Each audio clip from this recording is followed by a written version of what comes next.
বাংলাদেশ জাতীয়তাবাদী দল মহিলা দল এর উদ্যোগে 7 নম্বর ওয়ার্ড সেন্টার ওয়াইজ আমাদের মহিলা সমাবেশ।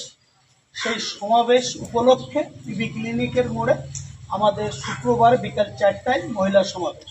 সেই সমাবেশে প্রধান অতিথি হিসেবে উপস্থিত থাকবেন বাংলাদেশ জাতীয়তাবাদী দল ঢাকা কেন্দ্র কমিটির ভাইস চেয়ারম্যান আমাদের শ্রদ্ধভাজন নেত্রী অধ্যাপিকা নার্গিস বেগম এবং আলহাজ অনিন্দ ইসলাম অমিত। আমরা এই বৃষ্টির ভিতরে এই মহিলা সমাবেশ সফল করার লক্ষ্যে আপনাদের দুয়ারে আমরা আসছি।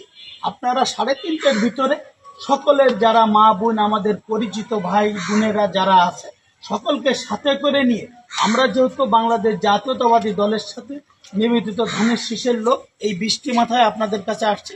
আপনারা সকলকে সাথে নিয়ে আপনাদের যে বর্ষার ভিতরে পানি থেকে তলায় যাচ্ছে, রোডঘাটের যে অবস্থা, ঘরে পানি ঢুকেছে, এই অভিযোগগুলো আমাদের নেতা এবং নেত্রী যারা আসবে তাদের কাছে বলবেন, যাতে আগামী দিন যদি বাংলাদেশ জাতীয়তাবাদী দল নির্বাচনের মাধ্যমে ভোটে আসে এবং বিএনপি সরকার গঠন করে অবশ্যই আপনাদের দিকগুলো আমরা বিবেচনা করব। সেই বিষয়ে আপনাদের অভিযোগগুলো আপনারা সকলে দল বেঁধে সারিবদ্ধভাবে আপনারা সকলে আসবেন এবং আপনাদের অভিযোগগুলো আমাদের নেত্রী আমাদের মা নার্গিস বেগমের কাছে আপনারা তুলে ধরবেন যে আপনারা কি দুরবস্থার ভিতরে আছেন, কোন অবস্থার ভিতরে আসছেন। আমরা আজকে স্বচক্ষে আমরা দেখে গেলাম কি বাস্তব চিত্র, সেটাও আমরা আপনাদের পক্ষ থেকে আমাদের নেত্রীর কাছে আমাদের নেতার কাছে তুলে ধরবো। আপনারাও বিষয়টা মাথায় রাখবেন এবং আপনারাও নিজেরা এই বিষয়টা তুলবেন এবং